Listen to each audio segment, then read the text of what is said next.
Hey, thank you for joining us for another riveting episode of Behind Breaking Bond. This is the first riveting episode of Behind Breaking Bond in 2025. Happy to have joining me is Doug Griffith, president of the Houston Police Officers Union, and thanks for having me. Appreciate it. Andy Kahn, Director of Victim Services, Crime Stoppers. And you know, we've been doing this now for we started this technically in November of 2020. Yeah. Think about that. We're going into year 5. Hey, you've been around news. We've all been around news. Have you ever seen a single topic being covered by a news station for this long? No. But it's still, and one of the reasons that we keep doing it, it's still an issue. Absolutely. We still see it, issues with our criminal justice system here in Harris County over and over again. Defendants out on multiple felony bonds. Yep. You give us what you were talking about before, Andy, from New York. So today's big old headlines in New York was they've seen a staggering 146.5 spike in felony assaults by repeat offenders as the top brass in the New York Police Department blame the broken system. And they basically have reiterated everything that we have been saying right here. This is the police commissioner in New York saying, imagine how disheartening it is for our cops to be out there arresting the same people for the same crime in the same neighborhoods day after day after day, and how scary it is for New Yorkers to see the same person who victimized them one day walking the streets the next day.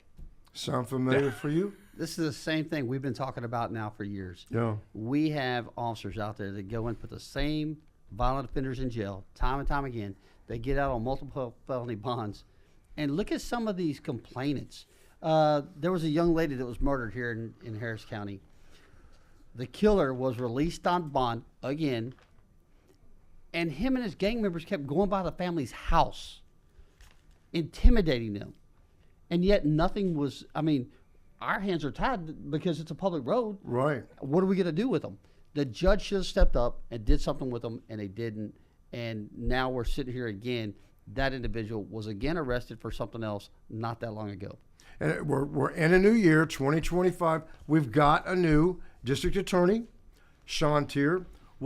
You've talked to him. You've been in meetings with him. How are you feeling at this point? I'm actually kind of excited. Yeah. He seems to be no nonsense. Are we going to agree on everything? Absolutely not. But I believe he's going to bring some common sense to the job. And I think we're going to see violent offenders where they belong. He's going to push for more trials to get these guys away from Harris County.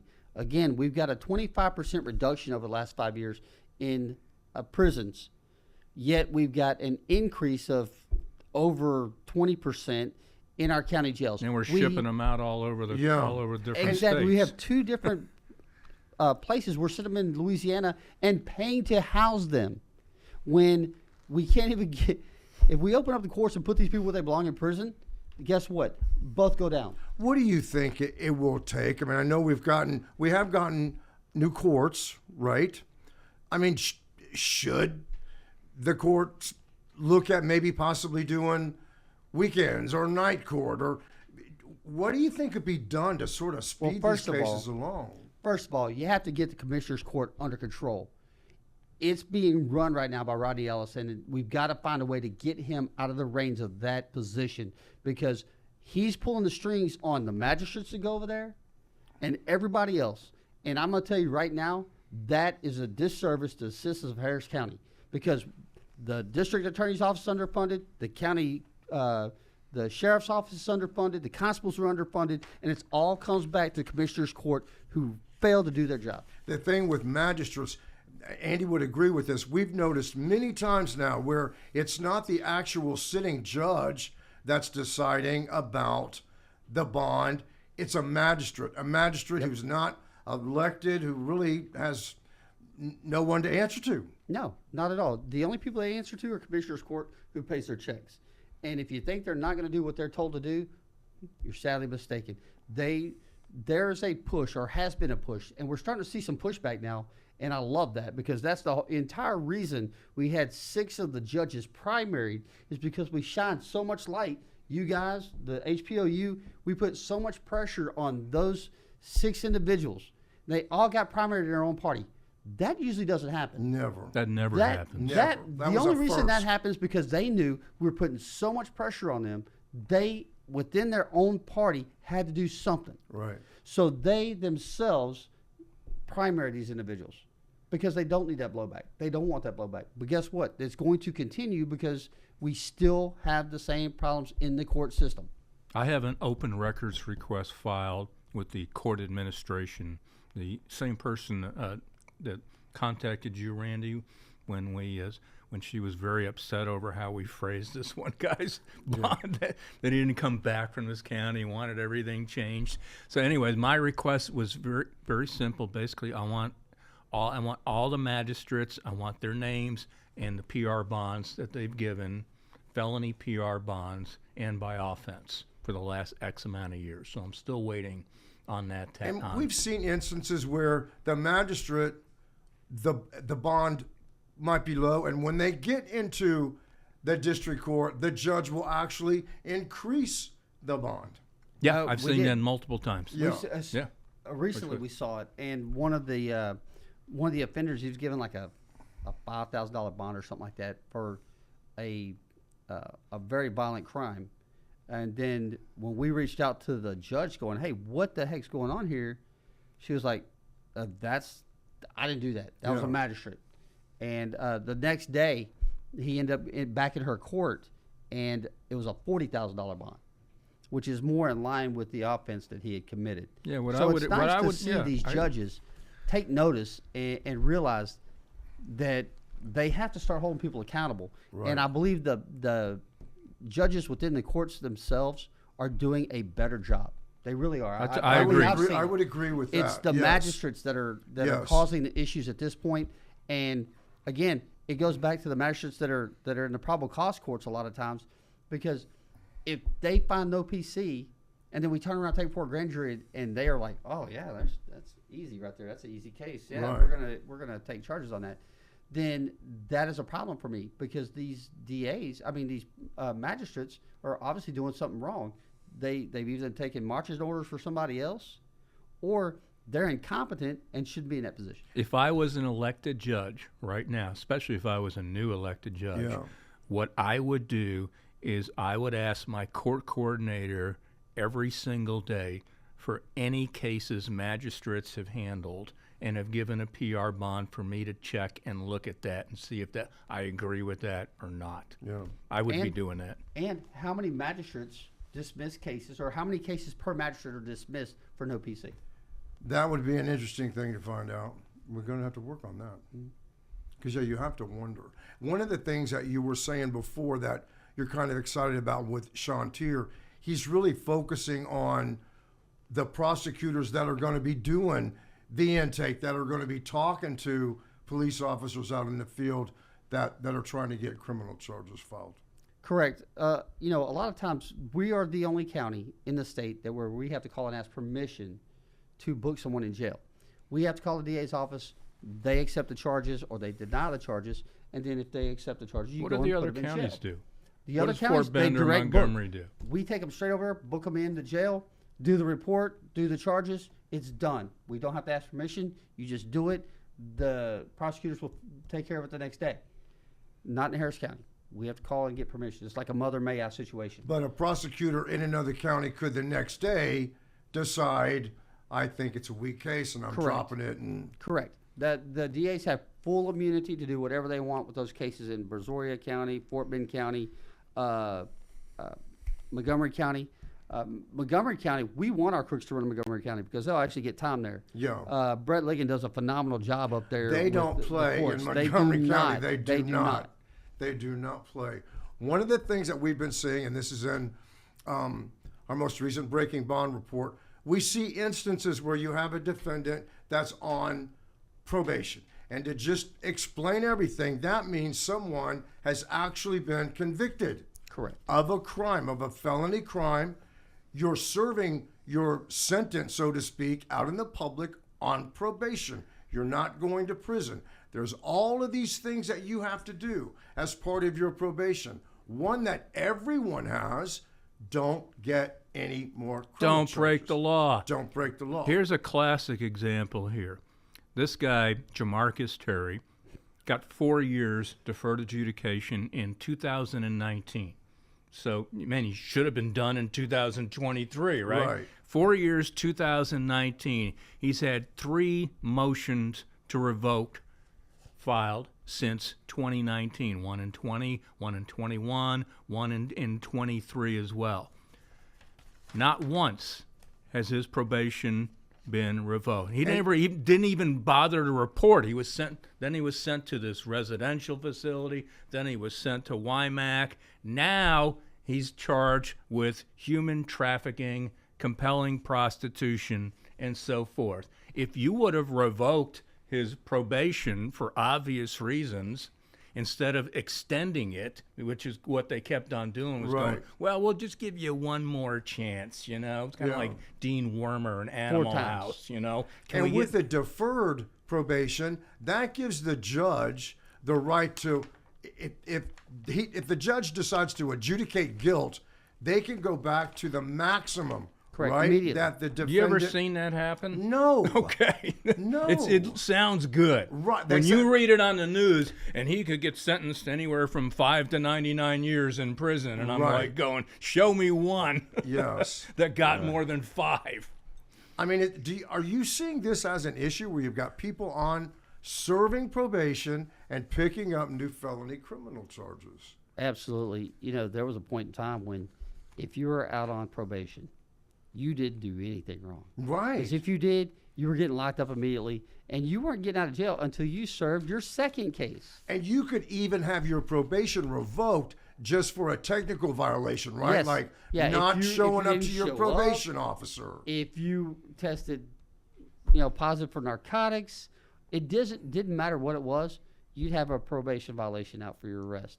And now, to be fair, a lot of times it's almost like a shock probation. They would take you in, lock you up for 15 to 30 days, Right. and then put you back on probation. Just to scare you a Just to little scare bit. you, Yeah. and let you know what it was going to be like. If you screwed up again, you were locked up. There was no. you were going to There was prison. no third chance, fourth chance, fifth chance. No.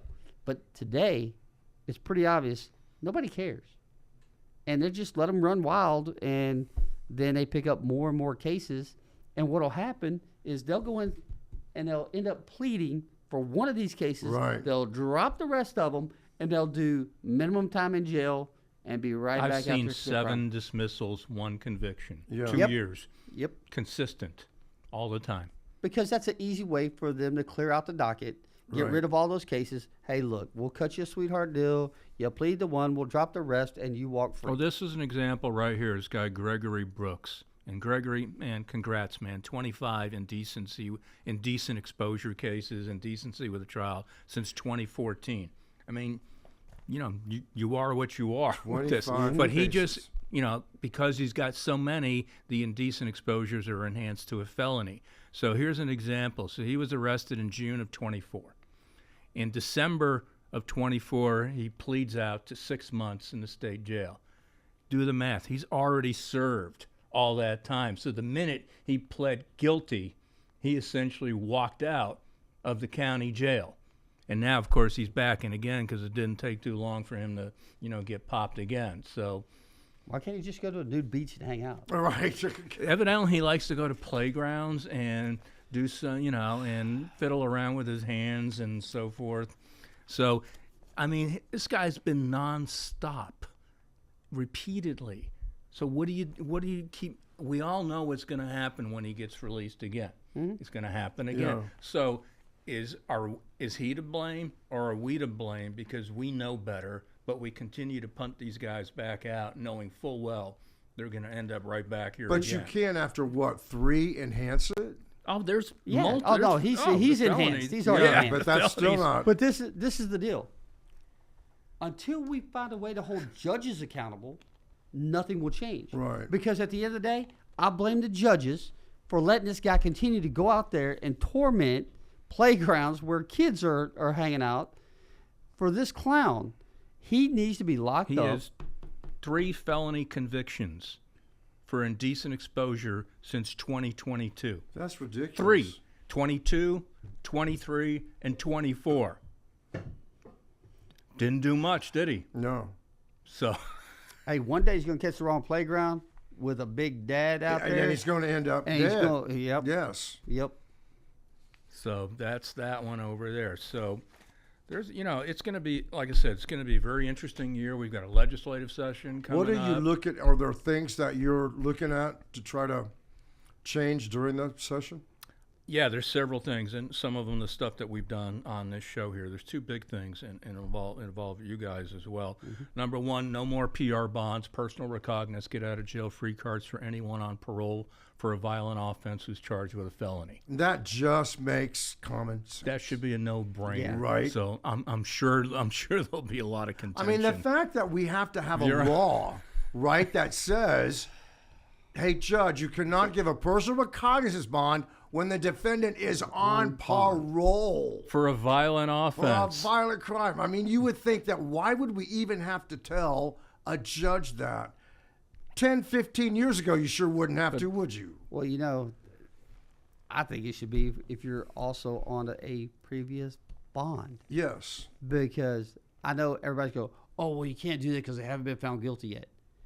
If you've been arrested for the same offense 2 to 3 times, one, I'm sorry, you're guilty. But number two, it's at what point do you say, okay, this guy's got a problem? Right. Well, Let's as a fix judge, the I problem. think you have to put public safety first. Absolutely. Right. When you see the same defendant before you with 4 pending aggravated robbery charges, and you keep letting that person out, okay, granted, they haven't been convicted, but just on paper, you can tell that defendant is not somebody who should be out among us. And they've been arrested 4 times, and they've done it at least 40 times. Right. So don't give me this, Yeah. this was a one-time deal. And a lot- He just messed up.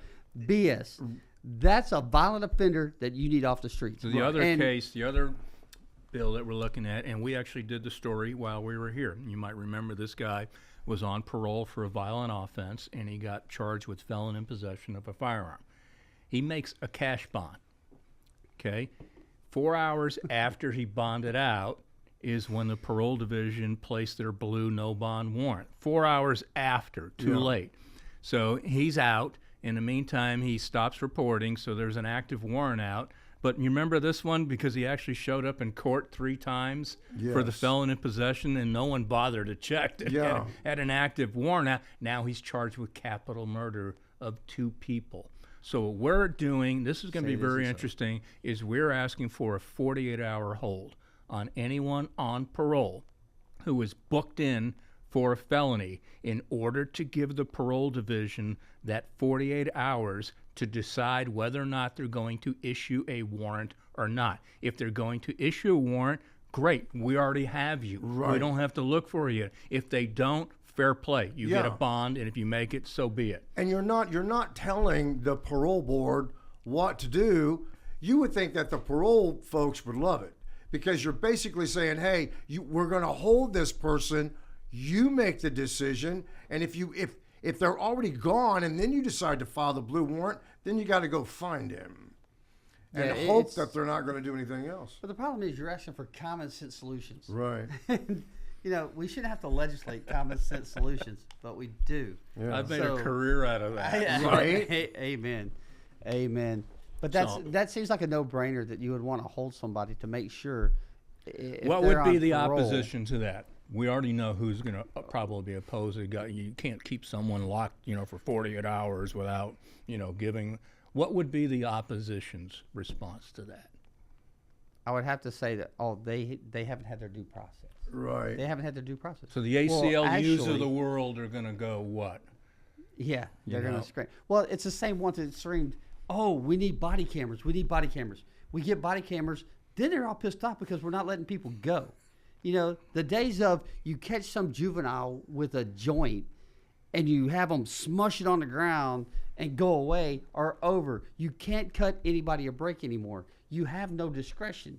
You don't have a choice. It's on body camera. Right. At that point, guess what? Everybody goes to jail. Yeah. Because I'm not going to lose my job. Right. Because it's on body camera and people may take offense to that. So everybody goes to jail now because of the body cameras. And hey, I'll tell you right now, I love the body cameras. Body cameras have proved that we've been doing it right 99% of the time. Right. And those that don't do it right get weeded out, Yeah. as they should be. Yeah. So it's Yeah. just the way it is. I love body cameras. Yeah, they're great. They really are. But yeah, I think the thing that I would like to see a focus on is this whole idea of you're on probation and you can run around and pick up new criminal charges, because that needs to stop. No, and I think it's my understanding that I've had several discussions. I know Senator Huffman's going to be looking at that, and the case that we're featuring, on Breaking Bond, the one that we're going to be talking about right here, is a prime example of why that needs to be looked at. Absolutely. So you got this guy right here, Jose Roberto Hernandez. He's on deferred adjudication. It's probation, for lack of, let's just be real. It's just a fancy term for probation. So while he's on probation, he picks up 5 felonies. One of them, possession of a prohibited weapon, which was a machine gun. You're on probation. He's now out on 5 felony bonds, totaling $350,000. And he's still on probation because they haven't decided what to do yet, even though the DA's office filed a motion to revoke his probation in June. And it's ultimately up to the judge, correct? Correct. To decide, okay, you can remain on probation, or guess what? I'm going to adjudicate your guilt and you're going to go to prison. What court is this? 338. So you have a new, yeah, the old one's gone. Yeah.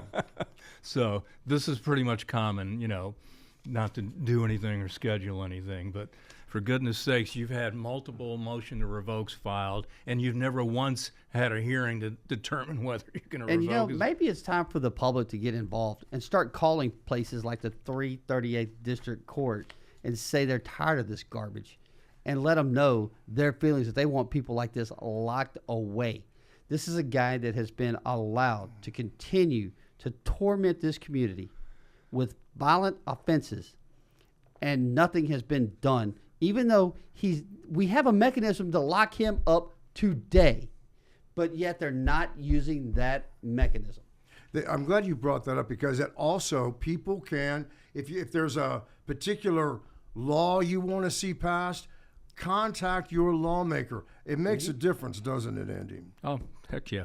I mean, the bottom line is that, man makes the law, man can change the laws, but you got to get involved in the state. And it always amazes me how very few people even are aware of what's going on, Right. who their state representatives are, who their state senators are, who they pay to go up there and represent them. It's always boggled my mind how few. You've got, don't you, Crime Stoppers have a lot of stuff where it's pretty easy for folks to find out who their elected representative is? Yeah.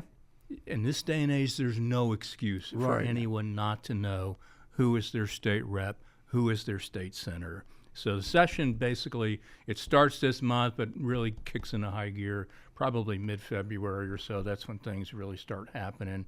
And we got like 3 or 4 months to get some of these bills passed, and hopefully we'll get a lot of them passed. I do think this is our best chance to get this constitutional amendment that we've been pushing for 3 sessions right now. And sadly, I think it's the Jocelyn Nungery case that was kind of be the catalyst, for that. So, it's a perfect storm, and sometimes things happen immediately. Sometimes you just got to wait things out, but the timing is perfect. So, And the sad part is it takes the loss of a life Right. before we get some of this change that should have been handled years and years ago. Well, what 200 plus people lost their lives through this whole. I never understood why you wouldn't want to have judges to have discretion. Right. Even one of the judges that's been a frequent flyer on this show, he actually submitted written documentation last session, which blew me away, supporting a constitutional amendment, because he recognized that, yes, I would like to have discretion. And that's just a key word. We're not saying everybody's going to get no bonded, but at least give judges the opportunity, like in the Nungery case, where you can just say no bond and that's it. You don't have people getting up in an uproar anymore. There you go. Hey, thanks so much for joining us for the very first Behind Breaking Bond. Excuse me. Hey, I'm 2025. looking forward to 2026. Why is that? I'm an eternal optimist. So There you go. 2026, we're waiting for you. 2025 is going to be good too, isn't it? Absolutely. Hey, Absolutely. thank We're you so blessed. much for watching, and be sure to check out Breaking Bond on Fox 26. We're usually on Tuesday nights at 9 o'clock. Be kind to yourself and everyone else. Bye.